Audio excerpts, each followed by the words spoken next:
Hello দর্শক বন্ধুরা, আশা করি আপনারা ভালো আছেন। আমার চ্যানেলে আপনাদের সকলকে জানাই স্বাগত। আজকে একটি পটল রেসিপি নিয়ে এসেছি। পটল দিয়ে কিভাবে ভালো রেসিপি এবং খুব টেস্টি মজাদার রেসিপি বানানো যায় চলুন। পটলটাকে প্রথমে আমি খোসাটা ছাড়িয়ে নিচ্ছি। এক এক করে আমি অপর সাইডগুলো এখানে ভালো করে পরিষ্কার করে নিচ্ছি। নিয়ে দেখুন এইভাবে পরিষ্কার করে নিতে হবে। দেখুন পরিষ্কার করা হয়ে গেছে। এখন আমি এখানে পটলটাকে ভালো করে ধুয়ে তারপর এখানে কেটে নেব। দেখুন দুপাশে এভাবে কেটে নিতে হবে। নিয়ে তারপর ভিতরে খোসাটাকে বার করে দিতে হবে।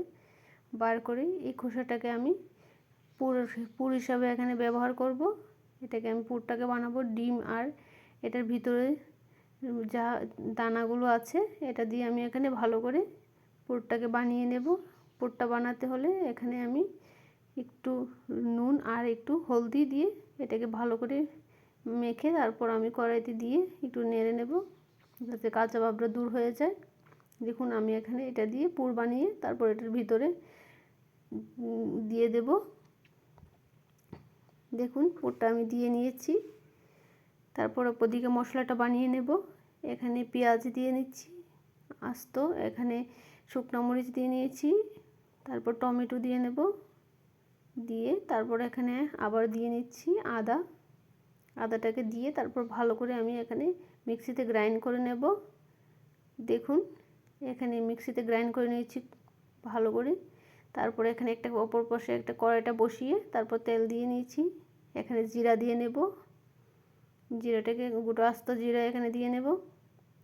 দিয়ে ভালো করে একটু কড়াইটা নাড়িয়ে নেব চারপাশে তেলটা ছড়ে যায়। এখানে আমি গরম মশলা হিসাবে এখানে আমি দারচিনি দিয়ে নিয়েছি।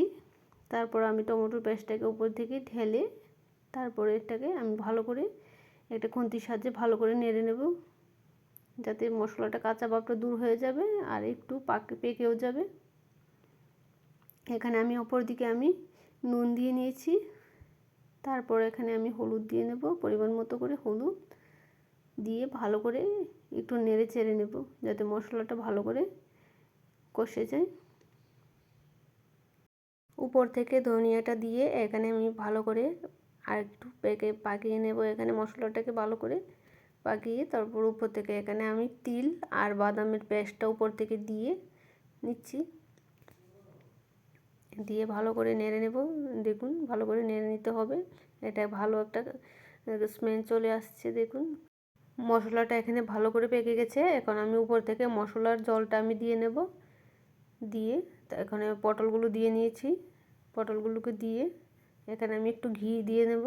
দিয়ে তারপর একটু জল দিয়ে দেব। দিয়ে ভালো করে ঢাকনা দিয়ে আমি এটাকে 10 থেকে 15 মিনিটের জন্য এটাকে যতক্ষণ না পর্যন্ত এটা সুন্দর করে পেকে গেছে। এখন তরকারিটা হয়ে গেছে। এখন আপনাদের কেমন হয়েছে দেখাচ্ছি। একটা প্লেটে আমি ঢেলে দেখাচ্ছি কেমন হয়েছে। দেখুন পটলগুলো ভালো করে পেকে গেছে আর ভিতরের পুরটাও একদম বের হয়নি।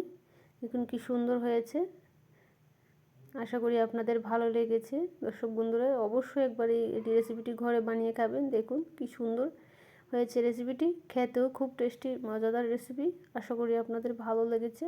যদি ভালো লাগে তাহলে আপনারা আমার চ্যানেলটিকে লাইক শেয়ার সাবস্ক্রাইব করে দেবেন।